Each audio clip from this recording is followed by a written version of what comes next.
Bangalore Science Forum for having invited me here and asked me to give this lecture. And Ramana called me and asked me, what can you speak on? As he said, we had a little bit of discussion. And what is it that I can speak to common people? Common people in the sense non-medical fraternity. Because I'm not used to speaking to non-medical people, so the language I use or the concepts I tend to convey.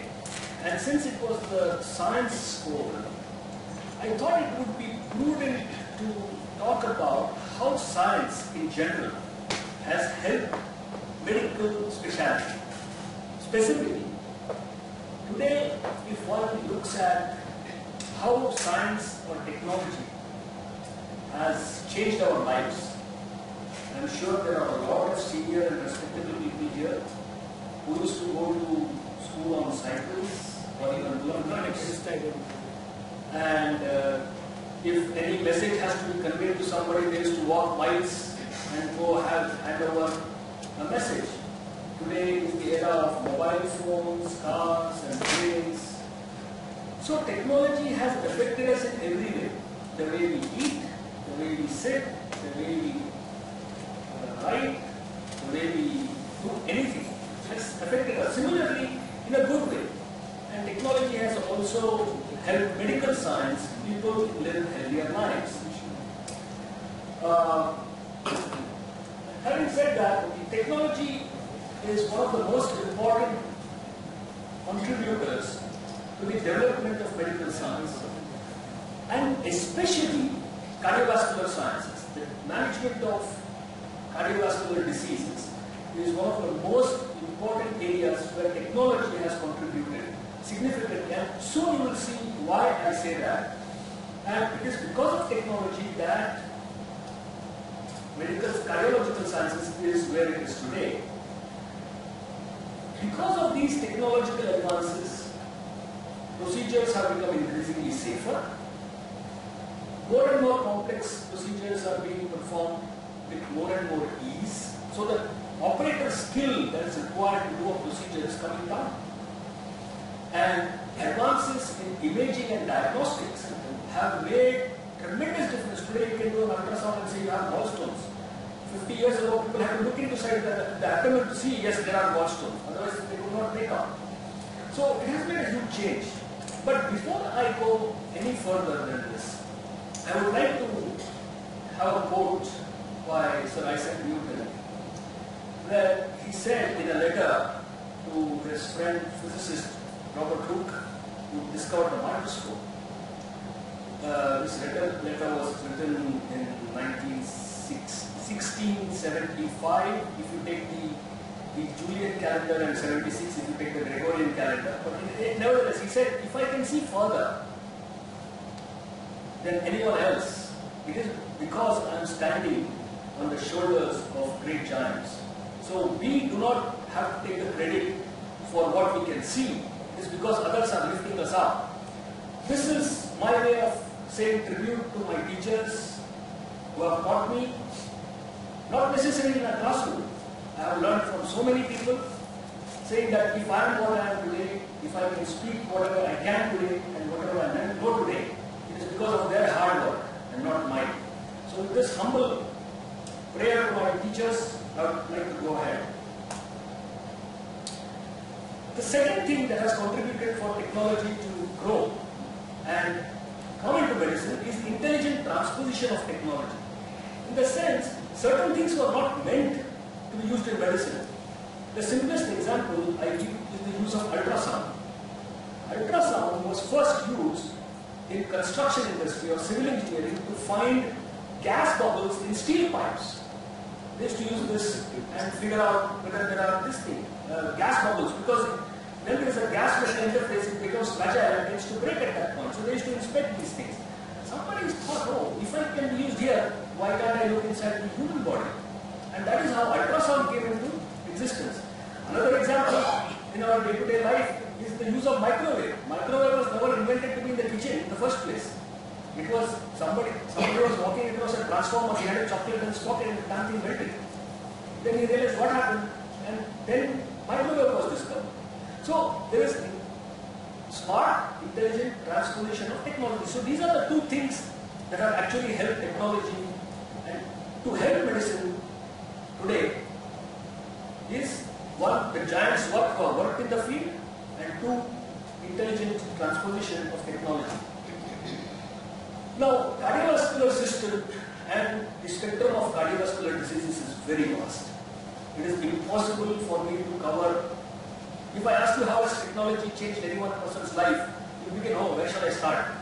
You know, the pen I am writing is different, the shirt I am wearing is different, so there is no end to it.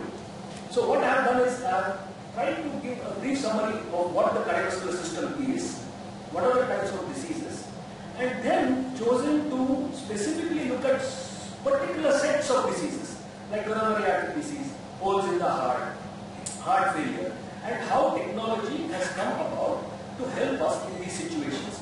I must at the outset apologize. There are a few videos. If they don't play well, I'm going to apologize right in the beginning. If it plays well, well and good for all of us. So basically, heart is a pump. Heart is a pump, and its only job is to pump blood to the body. Now, blood contains food for the cells and also oxygen. It has got two atria, two ventricles. Most of us know that there are 4 chambers. I'm not going to bore you with all that. But here is a little video of the cardiovascular system.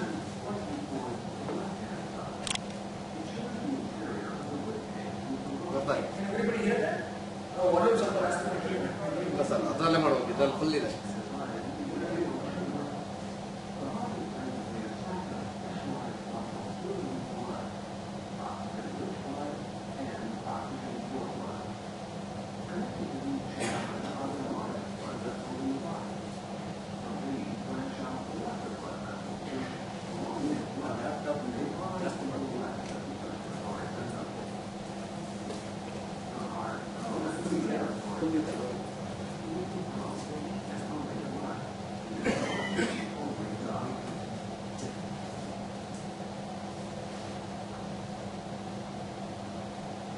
Sorry about this.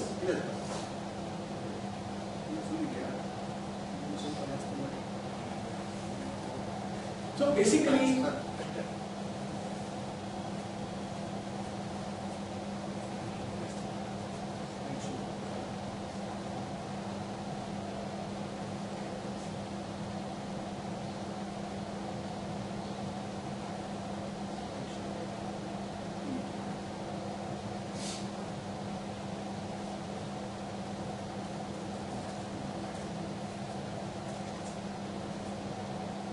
the heart is located in the center of the chest, inclined slightly towards the left-hand side.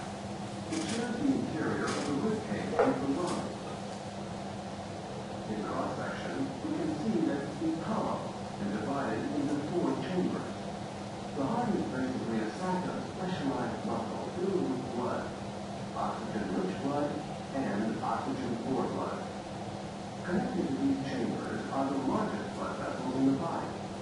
From these branch out the lesser blood vessels, which, along with the blood, comprise the rest of the circulatory system. The heart powers the circulatory system. It is the pump, and pumping blood is its one and only job. The circulatory system distributes food and oxygen to, and takes with away from, each of the individual cells of the human body. The blood vessels reach these cells by branching out into capillaries, the smallest and most plentiful blood vessels. The blood carries the food and oxygen, which pass through the thin walls of the capillaries and directly into the living cell. At the same time, waste from the cells pass back into the capillaries. Without a constant supply of fresh blood, the cells will quickly die. It's the heart's job to keep the blood in motion. so that was a brief introduction to the cardiovascular system. Basically, heart is a pump. It needs to pump blood and nutrients to the cells, collect the deoxygenated and the used up blood, bring it back to the heart, and push it to the lungs. That's all the heart needs to do. but that's the most important thing we should do, because if it stops, we don't live anymore. So, as I said, there are a lot of diseases that affect the heart. I'm not going to go into the details of each one of them. I'm going to try to focus on a few areas and try to see how technology has helped betterment and better treatment of these diseases. Now, well, this is a repetition of what I said, but briefly I wanted to tell you that 50 years ago, not too long ago, 50, 70 years ago, in the early 50s, till then, touching the heart was a no-no. Anybody, any surgeon who ever tried to touch the heart, the patient died. And it has caused Vikram, a surgeon, in 1897 to say that probably heart surgery has reached the limits. Nothing more can be done. Nobody can do anything more about the heart. So it was so bad that it was inside the chest, they didn't know how to get inside the heart, and once they touched the heart, it used to stop. So how to go operating on the heart? And a lot of people have done a lot of work. In the pre-bypass era, pre-cardiopulmonary bypass era, people used to try to throw some holes, try some PDAs, and do small kind of surgeries, but nothing even remotely close to what we are doing today. So the era of open heart surgery came when the importance is heart needs to keep pumping blood to the brain, to the liver, to the kidneys. How do you stop the heart if you have to operate on the heart? Now if something is jumping, it's very difficult to operate on it. So we needed to find a mechanism of stopping the heart. Fundamentally, it does two things: pump blood to the body and pump blood to the lungs to oxygenate the blood. So we needed to find a machine that could do it. And the research of that took years. Research started sometime in the 1920s, but by the time they could do the first heart surgery using the heart machine was in the 1950s, early 1950s. I'll come to that in a little while. So, as I said, the need for cardiopulmonary bypass, we needed to stop the heart. So, this is the man who's credited with trying to bring this up forward, called Sr.Consultant. People who are interested in reading about the history of surgery, there's a fantastic book, a kind of biography written by one of his colleagues. It's called The King of Hearts. He is the pioneer. He is the Isaac Newton of physics for cardiac surgery. He's the man. And he did a very interesting thing. In trying to, before the heart machine could be developed, he did a very interesting thing. He took a child and he took the child's mother. He took the blood from the mother and put it into the baby's heart body, and took the blood, venous blood from the patient and put it into the vein of the mother. So the mother acted as the heart machine. Interesting development that you could stop the baby's heart while the mother's heart is doing the pumping for the child's heart. Fantastic. But it is a fantastic in concept. In practice, also it worked very well, but it was the only operation in the history of surgery with a 200% mortality. That means you could operate on one patient and kill two people at the same time. So, he was criticized for this, obviously. And obviously in high-level scientific work, there are always your people who are jealous of you. So he said, so one of his competitors said that he is the only person who can have a 200% mortality. Even if you operate everybody dies, 100%. He's got 200%. Well, that's for jokes, but that was a very interesting concept. And that's where from here, John W. Kirkland and John Gibbon, two people started work on the heart machine. Now this is again a 6-minute video on the heart machine evolution. It's very interesting, but if it gets boring, raise up your hands and I can switch to the next one.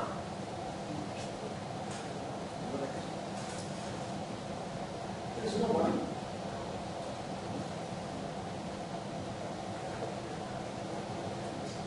Can you hear something?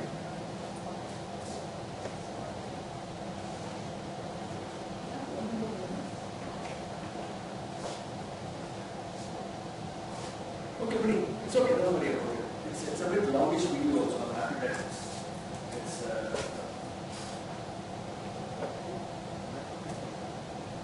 So basically, what the heart machine did, I mean, there's a long history of evolution. They used to use disc oxygenators, oxygenator blood, concrete back, and the first heart machine that was built was occupying the whole stage. It was so big that it could not be kept in the operating room. So the pump was kept on the first floor and the patient was operated on the ground floor.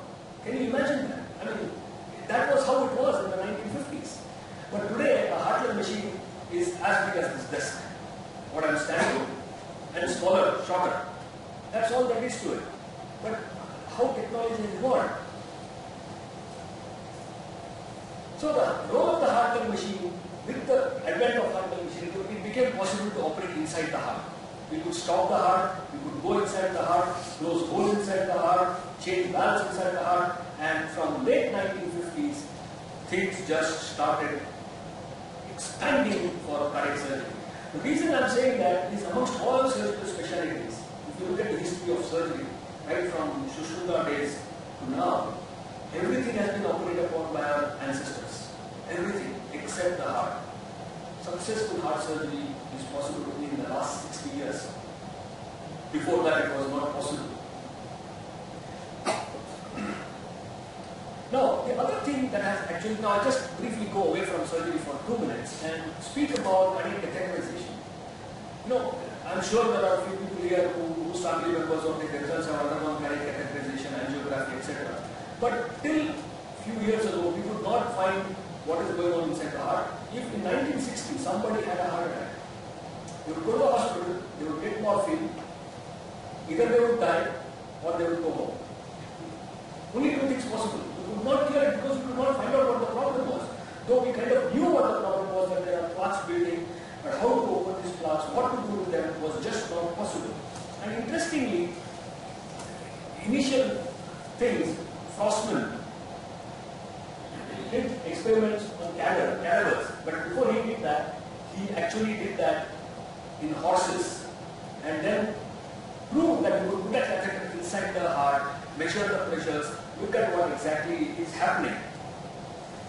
Then Sentinel developed a percutaneous technique where previously when they had to do angiogram in the 60s and 70s, they had to cut open the elbow and put the wire through the artery inside the heart.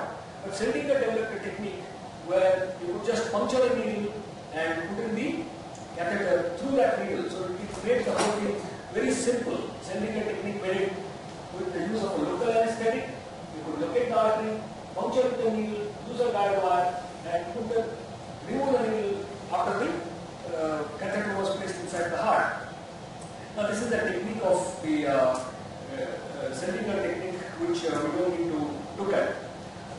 Now, based on these development of catheter development and catheter-based techniques, a lot of procedures can now be done without surgery, like valvuloplasty, pacemaker implantation, angioplasty, and a lot of other things that can be done without the use of surgery or major interventional procedures.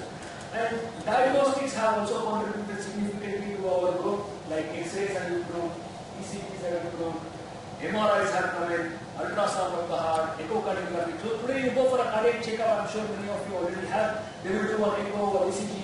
With this non-invasive methods, we can actually form, this is an echocardiogram of the heart. We can actually find so many structural abnormalities of the heart.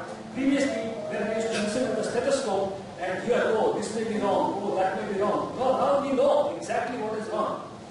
There is this thickness of the muscle, there is this thickness of the valve, there is this much leakage in the valve. So you can use color Dopplers to exactly figure out how much, where exactly the problem is. So this is exactly the use of transposition of knowledge, I said. You find the ultrasound somewhere, use it somewhere else, bring it here, now we look inside the heart, we don't need to do anything. The patient walks in, do an ultrasound of the heart, you know exactly what the problem is, and we can go home with the diagnosis. Further diagnosis have taken, today we are able to do transesophageal echocardiography. It's a bit more complex because you put the tube in through the patient's mouth and then do the echocardiograph. But the amount of information you get from that is amazing. It is just tremendous. 3D echo, this is a new procedures called fetal echocardiography. With ultrasound, we are able to figure out congenital heart abnormalities in unborn babies. Babies who are not yet born, we do an ultrasound. This is just a further extension of ultrasound that is done in the routine pregnancy. When you do a high frequency ultrasound, you can actually see the baby's heart, see if it is normal, and if the baby is having a very, very bad cardiac condition, which is going to be there at birth, the parents can choose to terminate the pregnancy. And why have a child who probably is going to be sick all his life and not survive beyond the first year of life anyway? So these are the options that are being offered to patients, and this is amazingly useful and tremendously. And for example, I was in Canada. Fetal echocardiography was done. Patients knew that the child who is going to be born is going to have a very bad congenital heart disease, which requires immediate surgery. So what they did, patient was from Manitoba. Patient was flown down to Toronto, and she delivered in Toronto, in the hospital, where surgery can be done, and within 6 hours of the child being born, we took out the patient for surgery. Patient was fine and went home. But these are not possible. What if the mother did not know that this is a problem? There is no way the child would have actually reached the hospital alive. So there are a lot of diagnostic things that are actually improved. Now I'll come to specific areas of disease, that is coronary artery disease. Many of us know heart attacks, blockages in coronary arteries. I'm sure many of your family, friends, relatives must have had stents placed in them or bypass surgery done. This coronary angiography made it possible to do it. And coronary angiography was done by this man, Jason Soames, for the first time. But this was by accident. The third thing I forgot to mention is something's coming to this by accident. He was doing something else. Accidentally, the catheter went into the right coronary. And they saw the coronary. Oh, then he realized, oh, this can be also done. And then it became a routine procedure. Today, there are some hospitals where if you go, coronary angiography is a routine thing. I mean, there are almost 15 hospitals in Bangalore that do routinely coronary angiograms. It was no big deal. So basically what coronary angiography does is these are the arteries that supply blood to the heart. They develop blockages. To see where and how the blockage is, you just inject a dye into this and see it. These are the catheters that have been developed. Now you see how thin they are. They are 3 French, 4 French, 5 French, hardly 2 to 3 millimeters in diameter. You make a hole in the groin, you push this catheter up all the way, put it into the artery and inject the radioactive dye. And boom, you have all the pictures. And this is how the picture looks. See, the catheter is coming here. This is the coronary artery in which it is injected. Now you see, this patient has a block here. It is not a significant block. It is not going to kill him, but we know it is there. So we can treat him medically for it. This doesn't need any angioplasty or stenting. So this is how the evolution has come. Now, incidentally, before 1960, as I said, anybody who gets a heart attack goes to the hospital, takes medicines. If there dies, if he survives, he goes home. So there came surgical treatment, bypass surgery. That was the first thing that came across. It started in the late 1960s and was the only treatment option till almost the 1990s. You didn't hear of anybody before 1990s getting a stent, did you? No. But with the evolution of angioplasty, less available options have come in. And I'll go into this mid-cap and see it a little bit later. So what is bypass surgery? You take an artery or a vein from the leg, you hook it up to the vein artery in the aorta and connect it to a place beyond the block. It is like constructing a bypass on the road. Tumkur, you are going through Davangere, Tumkur is traffic jam, you build a bypass road. Then Tumkur be as it is. Similarly, we leave the block as it is, you build a bypass road for the blood to go. That is in concept, that's why it is called a bypass surgery in the first place. You are bypassing the block. A coronary artery bypass graft, or CABG, is performed to improve circulation to the heart muscle in people with severe coronary artery disease. In this procedure, a healthy artery or vein from another part of the body is connected or grafted to the blocked coronary artery. The grafted artery or vein bypasses the blocked portion of the coronary artery carrying oxygen-rich blood to the heart muscle. One or more coronary arteries may be bypassed during a single operation. Before the surgery, an intravenous line will be started, and You don't need this because this tells how the patient is being prepared for surgery. All that is not necessary. But in concept, that is what bypass surgery is. Now, even doing surgeries, we are avoiding blood loss. Today, previously, when patients used to undergo surgery, especially heart surgery, 4, 6, 8, 10 units of blood used to be transfused. Today, we know blood transfusion is not a good thing. It is used only to save life. Routinely, if hemoglobin drops, we don't give blood transfusion to patients because blood transfusion has got other person's white blood cells which can act against your own immunity. The life expectancy of a person who receives blood transfusion is reduced by 5 years straight away, even if they receive 1 unit of blood. So, in an effort to do bloodless surgery or avoid blood transfusion, we salvage the patient's own blood with a machine called the cell saver. And then we put it back to the patient, so we don't lose any blood. So, the blood loss during surgery is sucked into a sterile equipment and given back to the patient. Now, going to coronary angioplasty, how technology has evolved. First, we could not see it. Now we could see it. We could see there is a problem, but we couldn't do anything about it. Right?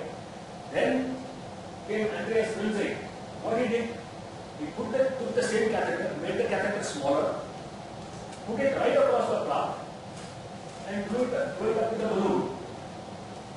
Okay, block widened. But with this, what used to happen? The block used to come back after 6 months, 1 year, 2 years, in at least 40 to 50% of the times. So, what they did, they started putting. This is a video of how angioplasty is done. Angioplasty, also called percutaneous transluminal coronary angioplasty or balloon angioplasty, is designed to restore the flow of blood through coronary arteries narrowed or clogged by atherosclerotic plaques or blood clots. When you arrive at the hospital, an intravenous line will be started. You will be placed on a heart monitor and will be given an oral or intravenous sedative to help you relax. Most coronary angioplasty procedures last between 30 minutes and 3 hours. The doctor numbs the skin in your groin area and inserts a needle into your femoral artery. This is the setting I was talking about. A guide wire is passed through the needle and gently guided through the arterial system to the heart. The needle will be withdrawn and exchanged for a small flexible tube called a sheath, permitting access to your femoral artery. At this point, you will be given a blood thinner to reduce the risk of blood clots. Next, a soft, flexible catheter is slipped over the wire and threaded up to the heart. The procedure is monitored using a continuous X-ray imaging device called a fluoroscope. You may feel pressure as the wire and sheath are inserted through the groin and pushed through the artery, but you will not feel their movement inside your arteries. At this point, your doctor will remove the guide wire, position the tip of the catheter just inside the coronary artery to be treated, and inject a special dye. The dye allows the fluoroscope to take X-ray images called angiograms of the artery's interior. Any blockages will be clearly identified as the artery is filled with the dye. You may feel flushed or slightly nauseated when the dye is injected. Once the blockage is identified, your doctor will insert a flexible guide wire into the artery and advance a balloon-tipped catheter over this wire and into position at the site of the blockage. Rapid inflation and deflation of the small balloon pushes the vessel wall out, re-establishing blood flow through the artery. You may feel some chest pain while this is happening. The same procedure is repeated for each blockage being treated. Afterwards, your doctor will withdraw the inflated balloon and catheter from your arteries. So that was a brief video of the angioplasty. But after the angioplasty, they started finding that about 30% of them came back within 6 months to a year. So now they are all regular stents. I'm sure you have heard of stents in the coronary arteries. Now, because stents also had about 5 to 10% problems, they are coating these with drugs. They are called drug-eluting stents or drug-coated stents or medicated stents. These drugs are chemotherapeutic agents like tacrolimus, sirolimus or various cellular metabolism proliferation inhibiting drugs. So it doesn't come back. With these use of drug-eluting stents, the recurrence rates for these things have come down drastically to almost 2 to 3%. So 90% of the patients who have stents will not have any problem at all for their lifetimes. Now, that was one aspect of coronary artery disease as to how it has evolved from only bypass to angioplasty to stents and how things have changed. As far as we are concerned, surgeons, especially in America, if you see the number of bypass surgeries that have been done, came down drastically because of the increasing use of stents. But then it went overboard. Now everybody started putting stents everywhere. So is that the best thing to do? Now there are correct guided approvals or approved guidelines where you can use stents and where you should not use stents. Most institutions follow them, and you should make sure if anybody or any relative requires a stent, that it is being put for the right reason, in the right place. That is very important.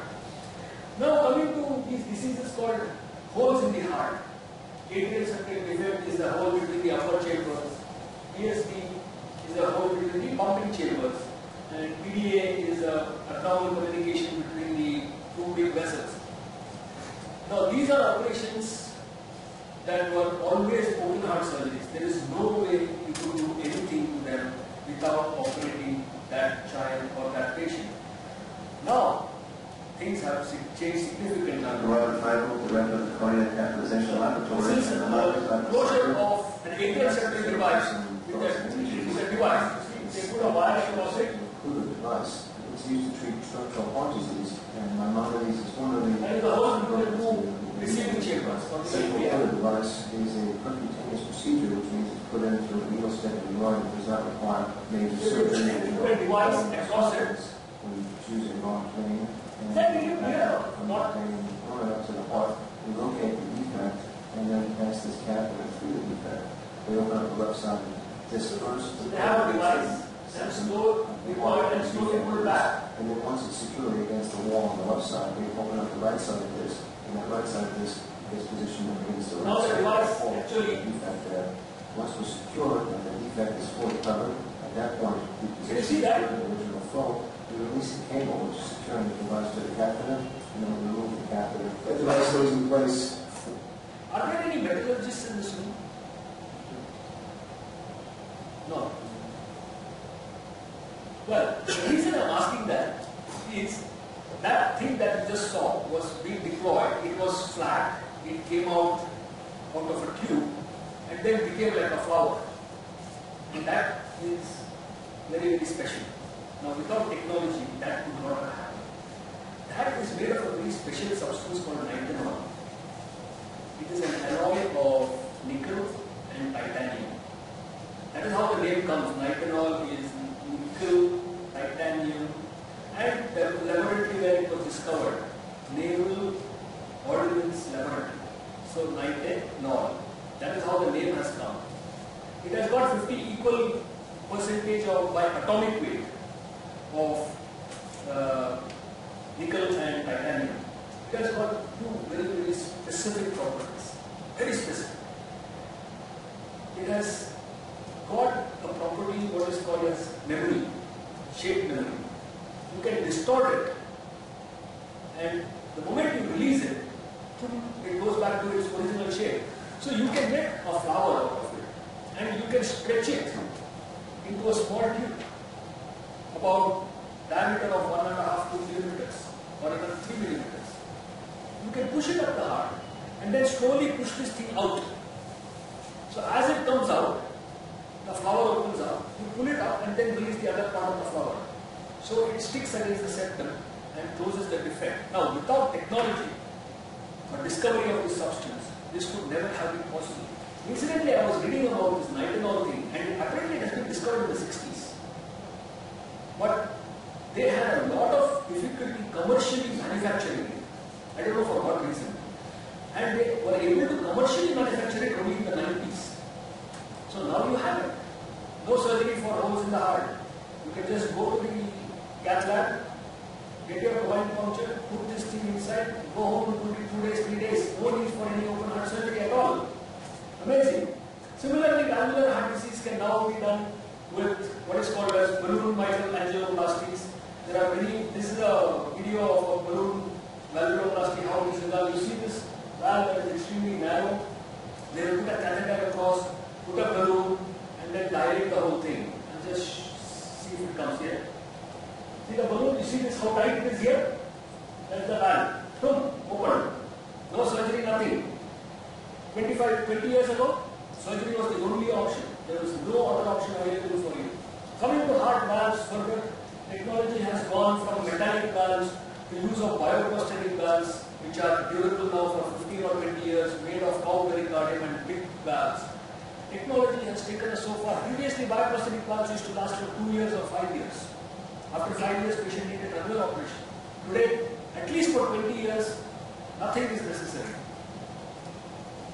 Again, this is a video of a percutaneous valve replacement. Now, valve replacement is still a surgery, but in very sick people, where surgery cannot be done. Patient is 80, 90 years old, is breathless, but family wants something done for their father, mother, uncle.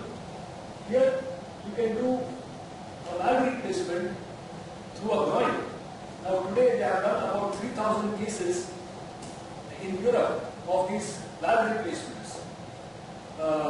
Done only through the groin without surgery. Now, aortic aneurysms, huge problems. Abdominal aortic aneurysm is a potentially life-threatening condition characterized by degenerative changes in the wall of the abdominal aorta that lead to Now, this is life-threatening. If this ruptures, patient is dead. And operating on these patients carries a 30% mortality. Aneurysm repair. If any patient aneurysm is operated, 30% of them will die. Vascular repair. Now you see what has happened. We have got what's called an endovascular stent therapy. In this procedure, a guide wire is introduced into the abdominal aorta through a femoral artery. This is followed by the sheathed main body of the stent graft, which is positioned with the use of thoracically. The body of the stent graft, composed of a non-permeable polyester material supported by a self-expanding flexible metal frame, is partially deployed, with the undeployed upper portion of the device positioned immediately Without surgery, below the renal arteries. this patient can be treated in a matter of 2 hours. The contralateral Go home. cardiac arteries into the open lumen of the contralateral limb of the stent graft. There are further techniques here which I am not interested in boring you guys with. And now, so far, so good for whatever I have taught. What about robotic surgery? I am sure you are seeing billboards across the city saying that robotic is here, this is robotic, that is robotic. Well, cardiac surgery is still beginning because we need a lot more control. I mean, you can do a thyroid or a gallbladder or some other abdominal surgery with the robot. Cardiac surgery is still very far away, but they are getting there. They are not far away. Now, this is the picture of robotically performed bypass. It can be done, it has been done, but today doing a bypass for me openly takes me 20 minutes. Doing it robotically takes me 3.5 hours.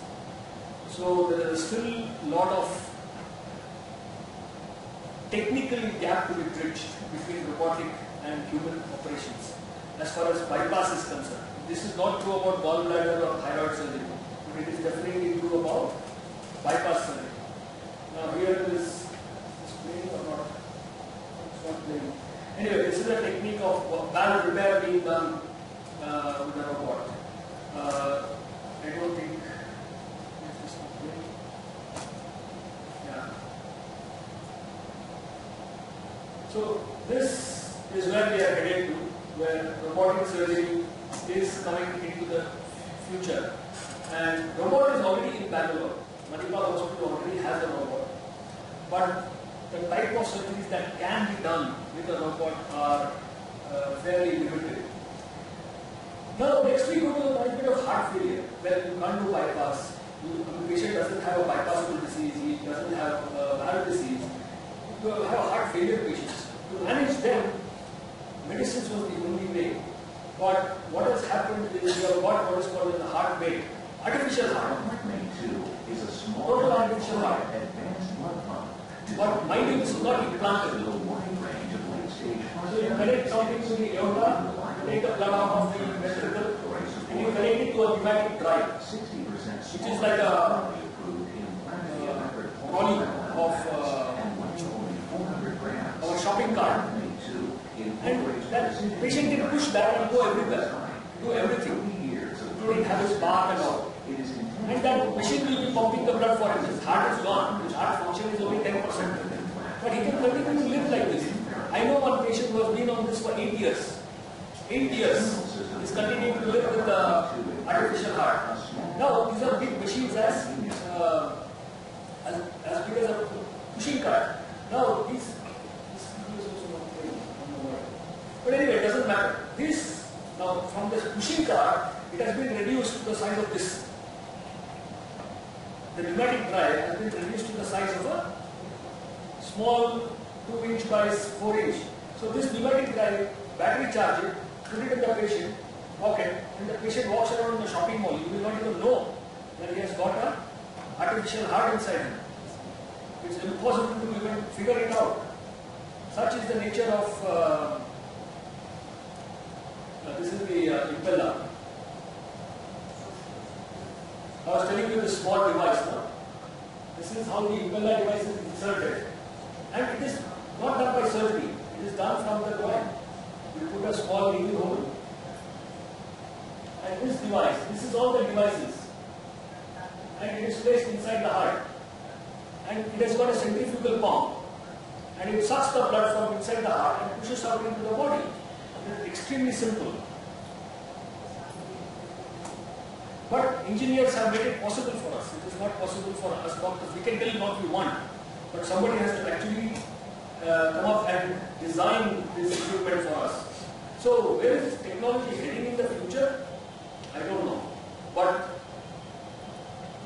imaging techniques are getting better. They are having translated MRIs. Now after angiogram, they are putting ultrasound wires inside the coronaries to actually measure the thickness of the plaque. Because today what we are seeing is two-dimensional image of whether there is narrowing or not. But three-dimensionally we are not able to see it. They are developing three-dimensional ultrasound reconstructed images. Electron beam CT, 3D echocardiography is coming. Replacement of the heart is a mechanical thing. Yeah, tomorrow somebody can develop a complete device that is as big as a coconut, let's say. You open the heart, take out this, put that coconut inside, close the chest. Patient has got a new heart, mechanical, never failing. Possible. They are all working on it. Texas heart has come out with a heart that is slightly bigger than a coconut, so you cannot keep it inside the chest yet. But I am sure in the next 10 years it will be there. Then nanotechnology, nanorobots. You know, I am not exaggerating here. Have you heard about endoscopy? They put a huge tube from your mouth into the stomach and see. Today, there is what is called as capsule endoscopy. Have you heard of that? No. Capsule endoscopy is a capsule. That has got a nano camera with a battery life of 3 days and a recording capacity of almost 250 GB with a camera resolution of 1080 pixels. That is like your HD TV. Okay? Person swallows the capsule, goes home. Alright? This goes through his entire intestinal tract while taking continuous camera recordings of what is going on in the intestines. Next day morning, he has to cannot pass stool at home. Goes to the hospital, passes the stool, this is retrieved. Sent to the laboratory, entire from your tongue up to your anus, everything is imaged, photographed. That is the state of technology today. So tomorrow you may have one small injection which will go inside your coronaries and see where the block is. We don't know where it is coming, but capsule endoscopy is available in Bangalore if you so desire it. A bit expensive though, because this capsule with so much memory and camera resolution is a bit expensive, but technology is available. Otherwise today you are able to see the upper 1 meter of the intestine and the lower 1 meter of the intestine. You are not able to see the remaining 70% of the intestine because there is no tube that can go so far. So this capsule is phenomenal. Well, automated robots doing surgeries independently like a surgeon, is that likely? I hope not. Well, this can go on. I mean, technology is evolved. Nobody knew we could be standing here and I would be saying all these things 10 years ago. But it is here. 10 years, I don't know what will happen and where technology will take us. With this, I would like to thank all of you for your